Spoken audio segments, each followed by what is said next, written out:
Thought I was done with these.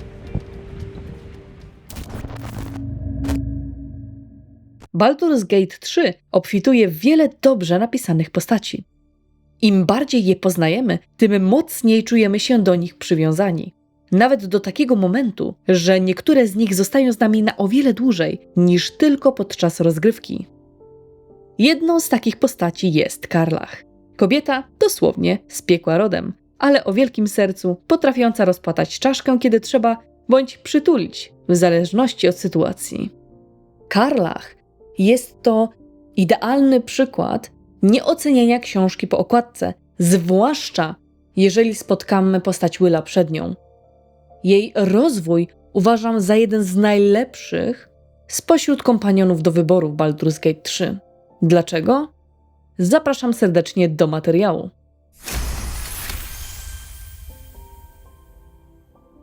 Karlach Cliffgate może zostać wybrana jako nasza główna postać do gry, bądź możliwy do zrekrutowania kompanion. Oczywiście ta druga opcja jest zależna od tego, jaką podejmiesz decyzję, bo można ją dołączyć, owszem, bądź zrobić co innego, jeśli posłucha się pewnego czarownika. Karlach należy do rasy tieflingów, innymi słowy, ludzi mających w sobie czarci pierwiastek.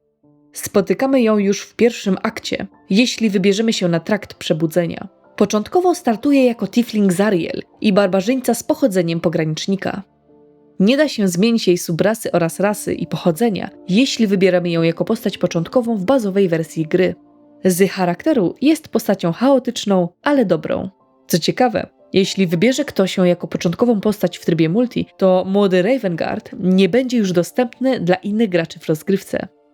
Zanim ją spotkaliśmy, przez 10 lat, mimo swej woli, była żołnierzem w wojnie krwi, walce o dominację w niższych planach, co tematycznie łączy ją z rzeczywistością zawartą w kampanii D&D Descent into Avernus. Więc jeśli ktoś szukałby pomysłu na NPC-a, to ta postać jest dobrym kierunkiem.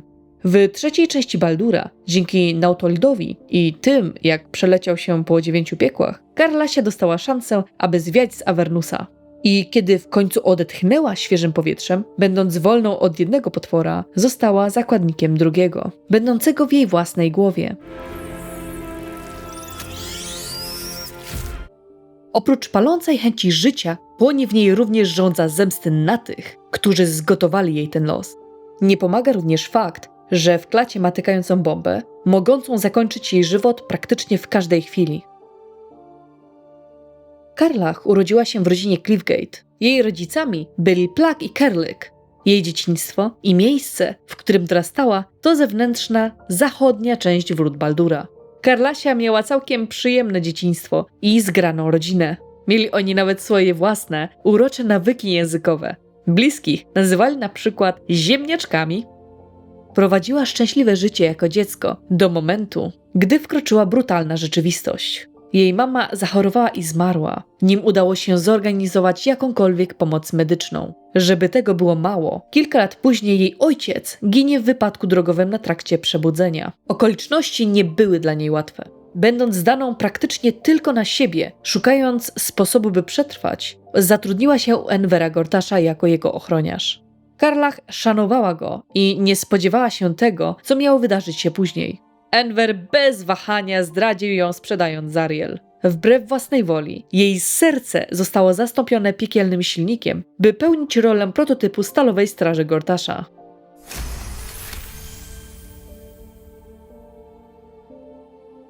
Jak wiadomo, historia Karlach nieodzownie przeplata się z historią innego towarzysza, Willa, oraz jego patronki Mizory, stojącą ością w gardle obu naszym bohaterom. Jeśli zdecydujemy się uwierzyć Karlach i zaprosić do obozu, możecie być na 100% pewni, że dojdzie do konfrontacji jej z młodym Ravengardem. Czymś, co bardzo rzuca się w oczy, jest też fakt, że jest bardzo wygłodniała, jeśli chodzi o kontakt fizyczny. I trudno się dziwić, przez kilkanaście lat nie miała tej przyjemności. A sam jej romans też jest zaskakująco łagodny, jak na taką twardzielkę. Szczególnie w dalszej części gry, gdzie spędzamy z nią wieczór w tawernie, a następnie po prostu leżymy sobie razem i cieszymy się swoją obecnością nawzajem. Ważna kwestia. Jeśli zależy wam na Karlasi, nie polecam uderzać do Mizory. Bo jeśli to zrobicie, cóż, Karlach, zwłaszcza jak się ją romansuje, lekko powiedziawszy, nie będzie chciała was znać. Romans z nią jest możliwy dla każdej płci. Nie ma tutaj ograniczeń. Można próbować zdobyć jej serce i rozpływać się, kiedy mówi do nas czule głosem Samanthy Beard. Maybe we could meet up? Dodatkowo, jeśli zdecydujemy się na romans z Willem, grając naszą ognistą kompanionką, czeka na nas kilka ciekawych scen, wynikających z ich przeplatających się przeszłości. A jeśli chodzi o inne kwestie romansowe, jeżeli obiektem westchnień będzie smutnosercówka, jej pierwsze wrażenie, jakie miała widząc Karlach, to to, że jest kimś, kto potrafi ją przerzucić przez ramię i przenieść w bezpieczne miejsce. Throw me over her shoulder and carry me to safety. W ogóle, jeśli smutnosercówka, ja wiem, posępne serce, no ale nie mogę, uwielbiam to określenie. Jeżeli smutnosercówka wybierze się z Karlasią do Avernusa, to w epilogu wyznaje, że celowo udaje, że boli ją noga, żeby Karlach po prostu wzięła ją przez ramię. Or thrown over her shoulder on occasion if the odds turn against us. Warto pamiętać, że podczas Origin Runu Karlach Damon będzie zachowywał się wobec niej zupełnie inaczej, a sama gra będzie nam hintowała, że Kowal czuje miętę do naszej bohaterki. I nie ma tu co się dziwić, że bohaterowie niezależni, czy też gracze mogą stracić głowę dla tej ognistej dziewczyny.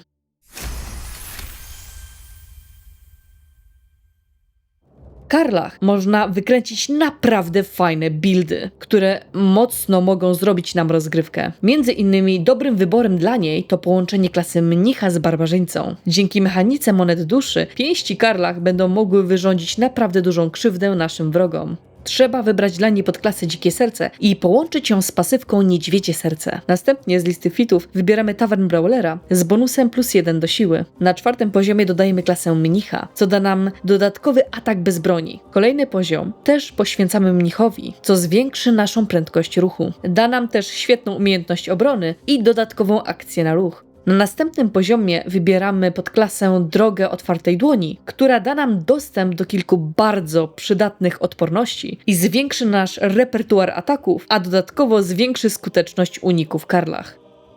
Świetny przedmiot, jako wisienka na torcie do naszego buildu, to ciuch zwiększający siłę o 2. Możemy dostać u kwatermistrzyni Talii w oberży Ostatnie Światło.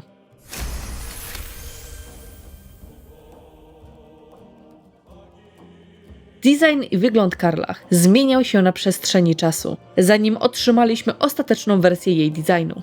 We wczesnym dostępie widzimy ją jako w zasadzie drobną tiefling, która bardziej przypomina intelektualistkę aniżeli masakratora z odmętów Avernusa. Istnieje również jej zdataminowana wersja, przedstawiająca ją w bardziej przybliżony sposób do wyglądu, który mamy obecnie, na bazie której powstał nawet mod Datamined Karlach. W wersji, w której ją znamy dzisiaj, ma ciemnoczerwoną skórę, będącą mapą wszystkich doświadczeń, jakie zdobyła przez ostatnich 10 lat, jak blizny czy tatuaże. Ma dużo mięśni, wysportowaną sylwetkę oraz gęste, czarne, nastroszone włosy z czerwonymi pasemkami. Boki ma wygolone na krótko. Z jej czoła wyrastają 2 czarne rogi, przypominające rogi barana. Prawy z nich jest złamany w połowie. Zostały na nich wyryte napisy w piekielnym, w takim samym języku jak tatuaże na skórze. Drobna pamiątka po Zariel i ciągła przypominajka o horrorze, jaki Karlach przeżyła przed wydarzeniami z gry. Z jej dziar wynika, że była czempionką Zariel, a moc, jaką dysponuje, pochodzi z jej krwi. Znaki na ciele, w tym inicjały, nazwa elitarnego oddziału, imię Zariel na klatce piersiowej i Demon's Bane na plecach wskazują na brutalny brak wyboru i przymusowy charakter tych tatuaży. No i mamy jeszcze mody, bo społeczność moderska nie próżnuje. Jeśli chcielibyście gdzieś indziej spotkać naszą płomienną towarzyszkę, to powstało wiele modów do innych gier zawierających postaci z Baldura, jak chociażby modyfikacje do Stardew Valley lub Street Fightera 6. W Cyberpunku 2077 możemy mieć nawet fryzurę à la Karlach, dzięki odpowiedniemu modowi. I nie tylko mody do gier, inscenizacje, odgrywanie postaci Baldura w rzeczywistości, własne tworzenie historii. Aktorzy głosowi wcielający się w swoje postaci z BG3 żyją tą grą nadal, we własnych sesjach D&D.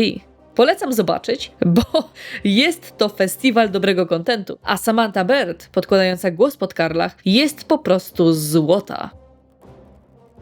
Karlach na przestrzeni gry ma ogromny rozwój. Na początku mamy ją za nieustraszoną wojowniczkę, która odzyskała swoją wolność, nie bojąca się niczego, nawet śmierci. W trakcie rozwoju fabuły widać, jak się to zmienia, zwłaszcza po walce z Gortaszem. I mimo, że życie jej nie rozpieszczało, nadal zachowała swoje takie wewnętrzne ciepło, troskę dla siebie oraz swoich bliskich. Karlach jest jedną z postaci w Baldurze, która potrafi złamać czwartą ścianę. W scenie, gdy chce pokazać sztuczkę z czasów Avernusa, początkowy entuzjazm szybko ustępuje przerażeniu, gdy zdaje sobie sprawę z jej konsekwencji. Padają wtedy pytania wprost do gracza Do you know how all of this ends? o finał tej przygody i to, czy dobrze się bawimy. Jeśli odpowiemy twierdząco, reaguje ogromną radością, co może być subtelnym easter eggiem od twórców, pokazującym im radość z dobrze spełnionej roboty.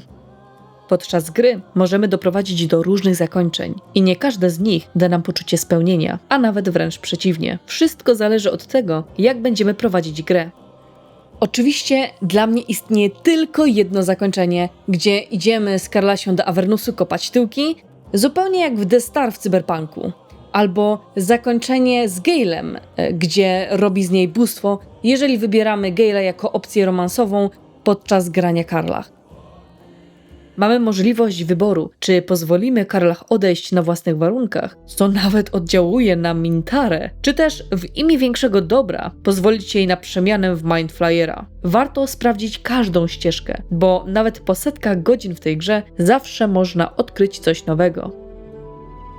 Karlach jako postać ma fantastyczny development, a jako aktywny kompanion może ładnie przechylić szalem walki na korzyść głównego bohatera. Dzięki pasywnym perkom wynikającym z bycia tieflingiem oraz wybranej klasy postaci może dokonywać przeróżnych kombinacji pod kątem buildu, jaki chcemy mieć podczas rozgrywki. Rozwijanie jej historii jest jedną z bardziej satysfakcjonujących rzeczy podczas gry. Dzięki jej designowi oraz stylowi, jak i samemu sposobowi bycia, jaki prezentuje, doczekała się modów w innych grach. Jest to postać, która szybko zdobywa sympatię innych towarzyszy, dlatego Karlach pięknie się nadaje jako część wybranych kompanionów, z którymi chodzi się podczas rozgrywki. A wy co lubicie w Karlach? W ogóle chcielibyście zobaczyć takie materiały o postaciach z Baldur's Gate 3? Dajcie znać w komentarzach, chętnie z wami podyskutuję, co lubicie w Karlach, czego nie lubicie i co? Widzimy się w kolejnym materiale. Do zobaczenia.